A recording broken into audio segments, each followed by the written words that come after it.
N के classes छात्रा के यूट्यूब चैनल पर आपका स्वागत है। दोस्तों, अभी तक आपने हमारे यूट्यूब चैनल को सब्सक्राइब नहीं किया है तो सब्सक्राइब कर ले ताकि आपको आने वाले वीडियो का नोटिफिकेशन भी मिल सके। आज अपन विविध प्रश्नों की सीरीज के अंदर पार्ट 2 लेकर चलेंगे। पार्ट 1 में अपन ने एक प्रश्न हल किया था और पार्ट 2 के अंदर भी अपन एक प्रश्न और हल करेंगे। आज का जो अपना प्रश्न है वो है, किसी व्यक्ति के पास कुछ गाय एवं मुर्गियां हैं। ठीक है, इनके सिरों की संख्या 48 है। ठीक है, सिरों की संख्या कितनी दे रखी है इसने? 48। पैरों की संख्या 140 हैं। तो मुर्गियों की संख्या बताओ। मुर्गियों की संख्या बतानी है। देखो, इस प्रश्न को हल करने के लिए सबसे पहले अपन क्या करेंगे, ये कह रहा है कि कुछ गाय एवं मुर्गियां हैं, तो अपने को अभी पता नहीं है कि कितनी गायें हैं और कितनी मुर्गियां हैं। तो सबसे पहले अपन मान लेंगे। क्या मानेंगे? माना व्यक्ति के पास गायों की संख्या कितनी है? x है। और मुर्गी की जो संख्या है, मुर्गी की संख्या क्या है? वही है। ठीक है, अब ये क्या कह रहा है? सिरों की संख्या 48 है। सिरों की संख्या 48 है, मतलब गाय जितनी गायें होगी और जितनी मुर्गियां होगी दोनों का योग के बराबर ही तो उनके सिर होंगे, क्योंकि एक गाय के एक सिर होता है, एक मुर्गी के एक सिर होता है। इसका मतलब गाय और मुर्गी को जोड़ने पर 48 सिर होते हैं। तो अब अपन क्या लिख देंगे? प्रश्नानुसार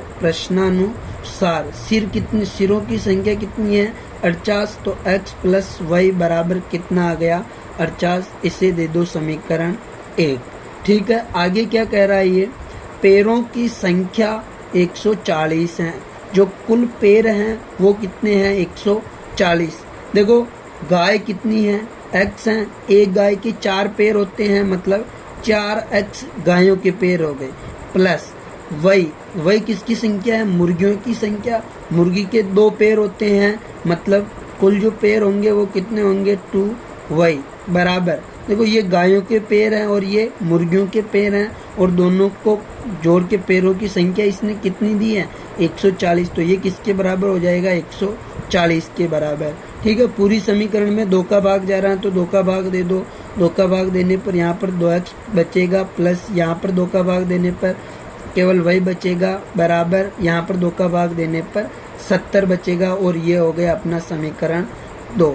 ठीक है, किसी भी विधि से समीकरण 1 व 2 को हल करके अपन x और y का मान ज्ञात कर लेंगे। x जो मान आएगा वो गायों की संख्या होगी, और y जो मान आएगा वो किसकी संख्या होगी?